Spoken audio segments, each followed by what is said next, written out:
You Can't Make This Shit Up with Paul Elam and Tom Golden. Episode number 9. Number 9, number 9, number 9, number 9.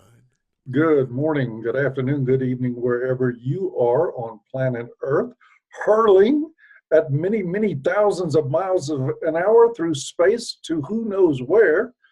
I am Paul Elam with a voice for men and an ear for men, and I am with, as always, Tom Golden from menaregood.com. And this is You Can't Make This Shit Up. Because you can't. Because you can't. We do not disappoint, I have to say. Not trying to brag. Every time we do this, we promise you to bring you 4 stories that you can't make this shit up. And we do it. We deliver every time. Why? Because the world delivers to us. Yeah, boy, in spades. The world is just full of stuff, particularly in the realm of gender that you just can't make up. Yeah, we're going to start today with a tragic story of a woman in Minnesota who, thank God she was unsuccessful, but she's a daycare worker, and she hung a toddler in the basement of her home. And then proceeded outside, got in a car, and ran over 2 men, almost killing them. Miraculously, nobody died in this situation. But think about it. She hung a toddler. She picked up a little boy. I believe it was a boy. Yes. And wrapped a piece of clothing around his neck and hung him from the ceiling. And why did she do this? Why, of course, because her husband was mean to her. So the judge, and I want to get this fucker's name correct here. I'm going to have to go look at the story. The judge's name is Ycmtsu. That's Q-U-A-M. And he had a real strong statement to say that normally, under most circumstances, when somebody tries to hang a toddler and then runs 2 people over in a car, he would be leaning toward a severe sentence. But in this case, oh God, because get this, they had a recording of the woman's husband being angry at her. This is what it says in the news story. Notice it did not say they had a recording of the husband abusing her. It didn't have a recording of the husband threatening her. They certainly didn't have a recording of the husband telling her to hang a toddler and go out and run over 2 people with a car. They had a recording of her husband being angry with her. So instead of prison, she got probation. Now, somebody please explain to me how the fuck this happens. really? And, as it turns out, she was only looking at, from the charges that were brought against her, she was only looking at 13 years maximum. How could that? Even if she'd gotten the full extent of the law, just based on the charges against her. Wow. Now, I know it's obvious this woman has mental health issues. People don't try to hang children unless there's something wrong with them. But if I tried to hang a child, do you think a judge would care that I had mental health problems? He'd say, fine, we have counselors in prison where you'll be spending the next 50 years. But Paul, we just have to show the judge a tape of your wife being angry with you. Oh, yes. If we did that, well, thankfully, one, just for the sake of accuracy, I do not have a wife. But well, I was making it up. If you have one, you could bet there would be a tape of her being angry at me. If you could imagine living with me, there would be a tape somewhere of her being angry at me. That's probably true. That's probably true. And I'm sure I could, matter of fact, I probably, since I do have a cohabitation relationship, I probably ought to piss Stacy off and record it. And then whatever crime I commit in the future for the rest of my life, I'll just produce that tape. Say, sorry, gotta let me go. Get out of jail card free, baby. Oh, wait, that, I forgot. You need a vagina. Oh. So, yeah, kind of screwed. Anyway, I wanted to do this story first, Tom, mainly because I found it so disgusting. Yeah, difficult. One, that kind of trying to hang a child. I know. That's something you beat somebody to death for. Yeah, I thought I read that she put him in a noose. Was it a piece of clothing? I think what I read was that, and we will have a link below so everybody can correct both of us. Yeah. But my understanding was that she made a noose out of clothing. Yeah, that makes sense. But still. Yeah, and still. And the only reason the kid survived was that someone came down and found the kid and pulled him off before he died. She did not stop this crime. No. Somebody else did. She left that kid to die. And got off without a single day in jail because her husband was mad at her. Can you imagine being the parent of that little boy and seeing that this woman gets off with probation for doing that? Ooh, that'd be tough. And let me say again one more time, I'm maybe I'm trying to develop a mental block to forget this idiot's name. Judge J. Quam, fuck you. You're a piece of shit. You should not be on the bench. You should immediately quit in shame and disgrace and go apply to work at McDonald's. Only I don't know if I want you around my French fries. Yeah, and I'd say the same thing about that woman. Yes. You know? Well, the woman we know is a criminal, and we know that she has issues and everything else, but this judge was the guy that we counted on to create the deterrent. Yes, and to be civilized. And to demand civil behavior. Yeah. And he did nothing. He failed. And so what happens the next time that this woman gets upset because her husband's mad at her? Yeah, really. You're going to kill a child? And if she does, then it's on Judge Quam's hands. There you go. Bastard. Anyway. Qualms. That's all I got.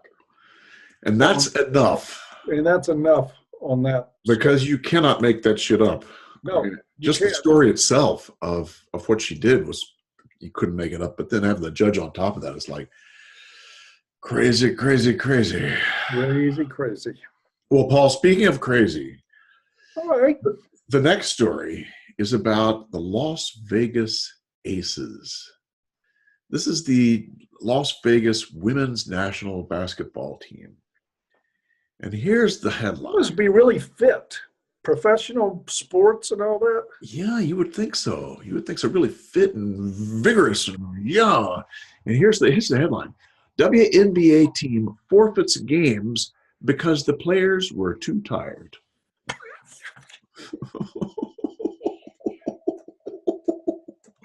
The players were too tired, boys and girls. Can you imagine an NBA or NFL game where the players said, we're too tired. We're not going to play tonight. Professional athletes. Professional athletes. And these women expect to be taken seriously. These are the same women who are saying, why are we so underpaid compared with the NBA? Well, one, nobody comes to your shitty games, but that's sort of a different story. Average attendance, I think, at a WNBA game is like 5,000 to 6,000, something like that. Yep. Average attendance for an NBA game is between 18 and 22,000, but those, of course, are limited because of the seats that are available. You look at the ticket. It's 5,000 or 6,000 for the women when they're not too tired. Yeah, something like that. When they're not too tired. I'm surprised they get 5,000 or 6,000. Yeah, I am too. I wonder how they do that. I wondered about the ticket prices also, whether they didn't make them a lot cheaper, and so people could come and give them away to family and friends, and Yeah, I was going to go watch a game, but I was too tired. I didn't want to go. I know that the NBA subsidizes them. They sure do. They lose money. Women's basketball loses money, and when you don't play, you forfeit games because you're too tired to play. Are you going to wonder why you're losing money? Yeah, yeah, and the skill level is just not the same as the men's teams. It's just not as fun to watch. It's just like Tom, I'm going to give you the vote for the understatement of the year. yeah, yeah. I hear you. Someone said that the average or the minimum salary for a WNBA player is $32,000 a year. $32,000 a year. That's not that much above minimum wage. And it's still too much, considering that, hell, 3/4 of them can't do a layup. Oh God. Ain't it the I mean, truth? folks, don't take my word for it. Look on YouTube. Look at some WNBA games. Watch them for 5 minutes if you can stand the boredom, Yeah. and you'll get an idea. These women can't play basketball on any kind of entertaining. It's why they're losing money. It's why they can't, sell houses out. And of course, they're apparently not even in good enough shape to play a regular schedule. That blows my mind. You shouldn't forfeit a game if you're too tired to play. You should forfeit a career. Right. That's true. In their defense, they had a long time in getting from the one place to the other. I think like 22 hours or something like that. And but the NBA or the WNBA said, we'll postpone the game for an hour to give you more time. And they had 4 hours already. So they had like 5 hours before game time. They could have had a nap or something, But really, they didn't. You think they give men any No way. Men would have absolutely no consideration. It's like, you be there at game time and play or shut up. And no players would want to do that. Especially the guys who are second and third string, say, put me in, coach. I'm ready. I'm not tired. Fuck, put me in now. That is fundamentally the difference. Like in men's football, Yes. even though I'm aggravated with football players right now. Yeah. I didn't watch them last year, but Me either. they will take a shot of Novocaine in the knee Yep. when they're in pain, just so they can get on the field and play. Yes. I mean, they will play in terrible pain. They will play hurt. If they're able to stand up straight, if they're able to move at all, they'll be begging to get in on the action, because that's what real professional athletes do. Yes. But I'm sorry, I had a long plane flight. Do I need me a nap? Oh, God. Good Lord. WNBA strikes again, Paul. Well, like we say, you can't make this shit up, but then Really? again, you don't have to. Can't make it up. Because it's happening for real. Crazy, crazy. What's your next one? Oh, my God, it even gets worse and even a little bit funnier. It does get funnier. Watch out, folks, in Sweden. The feminist government, by the way, Sweden has officially a feminist government since 2014 now. Yeah. And they have very, very powerful women's groups. And they have now started to wage a campaign against the sale and use of sex dolls. Or, as they said in the headline you will see below, dangerous sex dolls. Dangerous sex dolls. Now, get ready for some mental gymnastics, folks. I've got to walk you through this, a little bit. So limber up and, get ready to do a few backflips and everything else, because I got to explain to you the logic that feminists in Sweden are using. And I know, yes, feminist logic is an oxymoron, but we're going to have to go for their side of this argument for just a moment. What they are saying is that robots do whatever you tell them to do. And robots that look like women and do whatever they're told to do create an expectation in men that real women will do whatever they're told to do. First I want to say that's not entirely true. My vacuum cleaner always sucks. I've had plenty of women who wouldn't. So you can't really say that part is true. But so what they're trying to do is make these things illegal, and to make the sex robot brothels illegal because their argument is that in this new expectation of women never saying no heightens danger to women and causes rape. Danger. And of course, there is no research to back this up. Absolutely none. And as a matter of fact, the closest thing you can compare this to is like pornography, which Andrea Dworkin said for, 20 years of her bovine life that was a surefire way to get women raped, that pornography caused rape. Yes. But of course, and you'll find this link from Psychology Today, the research says that the more availability of porn, the less sexual assaults happen. Right. And there's every reason to believe that the same would be true with robots. Now, I want to first get your first reactions, and then I've got more to say on this. So, any thoughts you have? First reaction is you can't make shit up. That's just that's absolutely insane. But the second reaction is, of course they're doing this. It's obvious they're doing this. It's their power. It's what they got. We got this power that we've been wielding for years. And someone else is going to take it. It's like a diamond company suddenly realizes how to fabricate diamonds for pennies. It's like, we'll never make that illegal, because that's not fair. Our diamonds are worth lots of money. Not anymore, bitch. Sorry. Yeah. That's the case. I mean, and this is what they're doing. Yeah. It is not about rape. No. One, and I'll swear by this to my dying breath, feminists want more rape. They want more violence against women. They want more sexual assaults. They want anything to happen that can justify their funding. Yeah, that's true. Don't ever buy that they want to reduce sexual violence against women. If they wanted to reduce sexual violence against women, they'd be building sex robots. Yeah, really. Isn't that giving them away. Good point. But what this is about is simply about female control. It's the power of the pussy. Yeah. And the feminist narrative has told us for the past, however long people have been dumb enough to be feminists, has been telling us that women are powerless. Right. That in a patriarchal society, that men have all the power. And one, that's bullshit.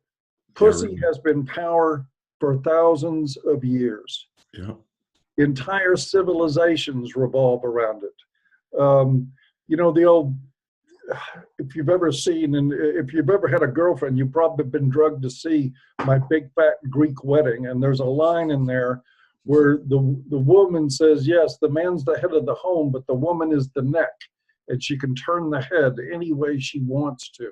Very good. And that is actually a very good description of the kind of power that women have. Yes. And that power is tied directly to the panoche, right? It is about the pussy. And right now, or at least until now, the pussy was like a handful of Krugerrands. Lots of worth of value. And now, if they make sex robots that are passable versions of women and that don't say no, and that do what they're told each and every time, that handful of Krugerrands becomes a peso. Just one peso? Just one peso. You can't even buy a shit sandwich for 1 peso. Yeah, that's it. And this is what this fight is about. It is about keeping men's sexuality contained to women, preferably to feminist women. We can't give men what they want. No. If they get what we want, then what we have is less valuable. Absolutely. We've got to program those robots to say no, at least 75% of the time. Yes, absolutely. But again, these are inanimate objects. Yeah, exactly. It doesn't matter if you hit your robot any more than if you hit a vacuum cleaner or you kick the tire of your car. Feminists are so crazy that they're equating these bags of silicone to human beings. Yeah. And they're, think about what this says also too, Tom. What it says to women, generally speaking, who are used to having all this sexual power, who are used to having men have to be the aggressors in relationships, men have to bring their wallets, men have to do this, men have to behave this way. You see article after article about what men need to do to make women happen. It's spread all over the universe. Yeah. And what's happening is that technology is saying, you know something, we don't need any of that shit. Yeah. Yeah. So you can write your articles, you can do whatever, but I can go in my closet and get a replacement for you. Yes. Ouch. Ouch, indeed. Ouch, indeed. And it's about time. Yes, women have gotten really so arrogant off of their power since feminism that, look, I don't care. The angst that these women feel, the oh my God, what if men don't need us for sex? What will they do for us anymore? That anxiety it's created, you fucking deserve it. Yeah, really. You earned it. Really. You want to do something about it? Now try and make yourself worthwhile human being. Try and love men for a while. And see if somebody says maybe you're better than a bag of silicone. Yeah. Anyway, that's my say on that story. It's interesting, the idea, Paul, that they think that robots are objectifying women. Because if you take that argument a step farther, then you would say that that dildo, that silicone dildo they use, is objectifying men. Sure it is. And if that's the truth, then wouldn't the same logical conclusion come from that? That by doing that, they were expecting men to be utilities, you know? Just like never saying no. Dildo doesn't say no. The sexiest bulge in a man's pants is his hip pocket. Men and women both are objectified. Yep. We are. There you go. Exactly. We're human beings. Yeah. We are wired to be attracted to attributes. Yeah. Only a feminist can take that basic reality and turn it into something sinister and something evil that we need to overcome. The fact of the matter is we're attracted to tits, and that doesn't work well to women's advantage because we are at the point technologically we're this close to what I call the good enough level. Yes. There is a level of technology that right now most sex dolls are still like rubber dolls, and they're getting better and they're very attractive, and there's like a big market for them right now. Yes. But they still haven't reached that point where a man will think about that being a sufficient replacement sexually, where the average guy would do that. When they get to that level, imagine what's going to happen. You're going to have millions of men out there, and there's some guy that's going to be for about the 5,000th time, he's going to have some woman in his ear going on and on and on about what he doesn't do for her and how he doesn't make enough money and how he doesn't do this and he doesn't do that and he needs to do more of this and more of that. And when that technology reaches the good enough level, at some point that guy's going to snap and that's it. And there won't be any turning back. MGTOW, baby. It'll be a MGTOW revolution like you've never seen before. Yeah, yeah. Because if a guy can get the sex without the baggage and it's a reasonable facsimile for the real thing, that's what they're going to do. And that's what, it's a rational decision. And that's why they're so afraid, you know. I thought it was interesting, they were talking too about the brothels, not allowing brothels with sex dolls in Sweden, you know. And think about it. I mean, a sex doll is a safe way to have sex. You know, you're not going to get an STD hopefully from a sex doll. Whereas women, you never know, you know? Absolutely. Yeah. I mean, and there's a lot of implications with that for sex workers. Yes.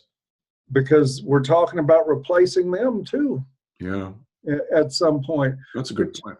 I mean, personally, I think that'll leave prostitutes alone and leave their customers alone. Really? Let considerate Really? adults do what they want to do Exactly, Paul. and not be bothered by the freaking law It's in any of this.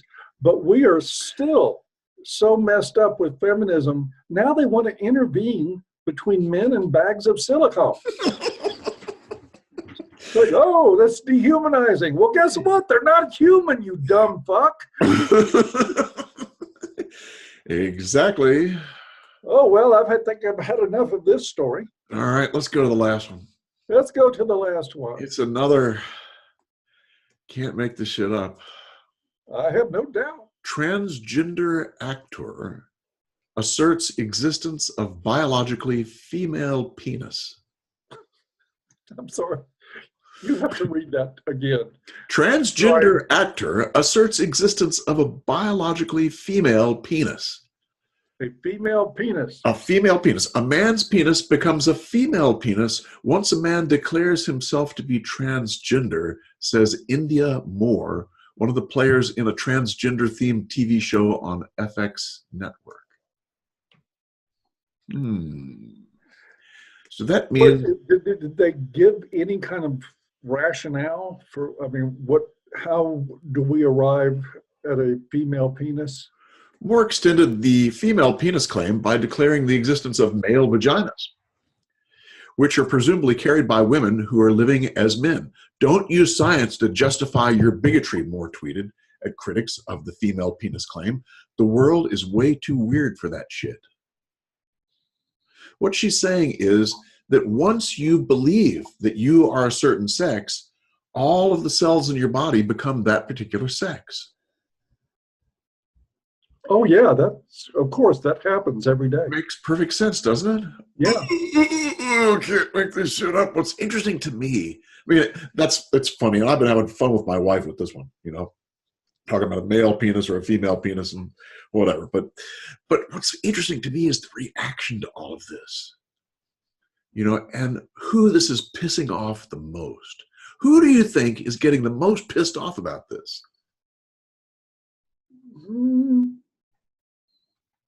Well, God, in today's world, Yeah. that's a hard guess. Give it a shot. There's so many victim groups out there to get pissed off about this. I'm gonna rule out MRAs and men in general. I just find it funny. I'm not angry about it. I'm just like, oh my God, this person believes their chromosomes change with their belief system. Would it be the TERFs, the trans? So you know about TERFs? Yes. Yes, the trans-exclusive radical feminists. They are the ones that are the most upset about this. They are very upset about this, as are gays apparently, for different reasons, or actually similar reasons. But the TERF, listen to this. The term coined to identify women like Mrs. Parker and Dr. Long is TERF, which stands for Trans-Exclusionary Radical Feminist. In Britain, TERFs are a powerful force. If in the United States, the mainstream media has been alarmingly ready to hear both sides on the question of trans people right to exist, in Britain, TERFs have effectively succeeded in framing the question of trans rights entirely around their own concerns. That is, how these rights for others could contribute to female erasure.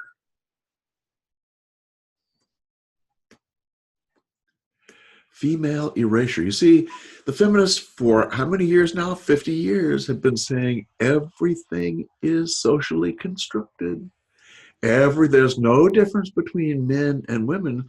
But now, if men start saying that they're actually women, then and we give them license to do that, then the feminist territory has been encroached upon. No longer is it female space, you know, because they've got this people who think they're females there, but biologically they're not females, you know?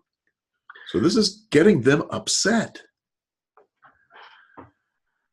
There was three or four radical feminists went to the Heritage Foundation and talked about this very thing. And guess what?